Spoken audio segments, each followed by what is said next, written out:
On en vient à l'image du jour avec toi, Lisa. Ça se mange ce matin. Ouais, j'ai une devinette. J'ai une tête, j'ai un chapeau. Ça commence mal. J'ai un chapeau, mais pas de tête. J'ai un pied, mais pas de chaussures. Qui suis-je? Oula. Ça fait mal à la tête. C'est mignon. C'est un champignon, c'est ça l'image du jour, des champignons. Est-ce que vous chassez des champignons? Parfois, ça vous arrive? Je cueille. Vous cueillez des champignons? Non, pas trop. Non? Non, pas trop. Non, pas trop. Bon, déjà, faut savoir où les dénicher, parce qu'il faut être quand même connaisseur. Les coins à champignons. C'est secret, ça. Alors, pour nous aider, un ingénieur a créé un site internet, c'est chasseurdechampignons.com, avec des cartes. Ceux qui s'intéressent à la cueillette, Adeline, c'est pour toi, sont à un clic de trouver leur bonheur. Derrière ce site se cache Jordan Monod. Il a 31 ans, il a développé une méthode précise, regardez. On va expliquer comment est le sol, quels sont les arbres présents sur la zone et que la personne puisse comprendre en quoi cette zone est bonne pour la morille, pour le cèpe, pour la girole, etc.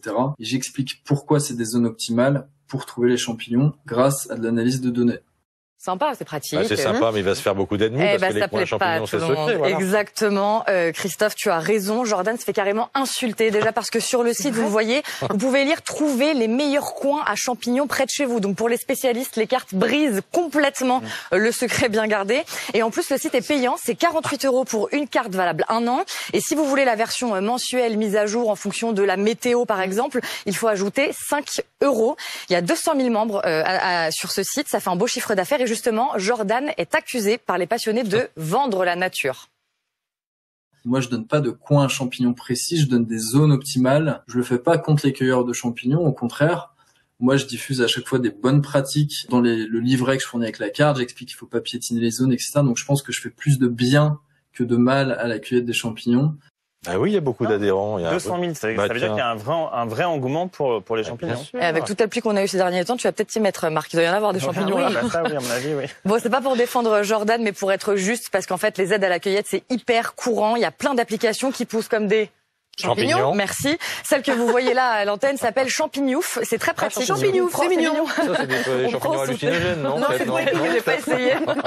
On prend son téléphone, on fait une photo du champignon et hop, on sait si on peut faire une blanquette avec. Ouais. Mais attention, ça peut être très dangereux. En 2022, 2 personnes sont mortes intoxiquées par des champignons et chaque année, il y a des centaines, voire des milliers de gens qui tombent malades parce qu'ils s'empoisonnent.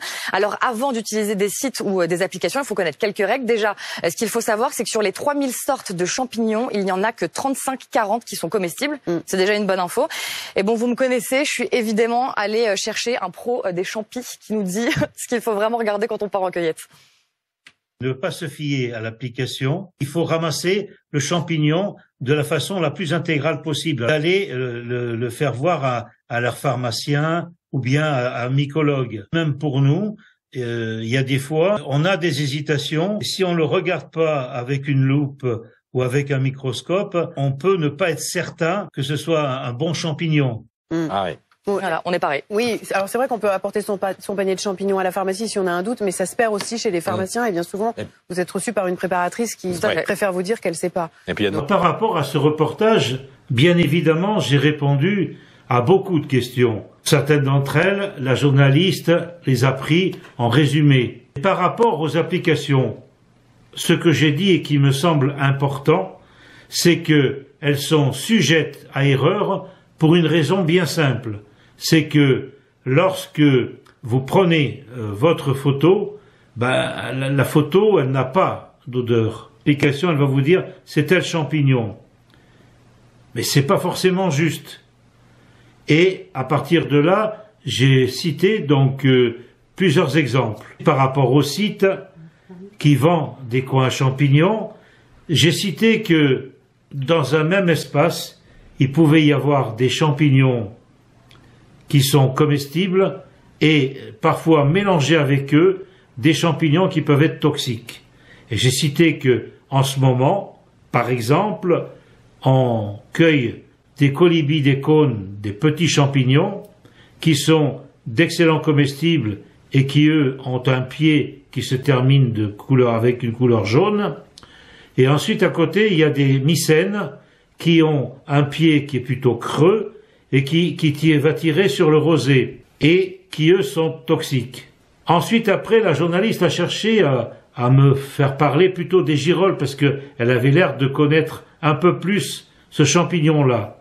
Et par rapport aux girolles, je lui ai dit qu'à côté des girolles, il pouvait y avoir également des clitocypes de l'olivier qui, eux, sont des champignons toxiques. Après, il y a ce qu'on appelle donc la fausse girole. Alors, la différence entre la vraie girole, c'est que la vraie girole, elle a des plis, et la fausse girole a des lames. Il y a demande de pharmacien aussi. Le mieux, si vous avez un doute, malheureusement, c'est de jeter les champignons. Merci.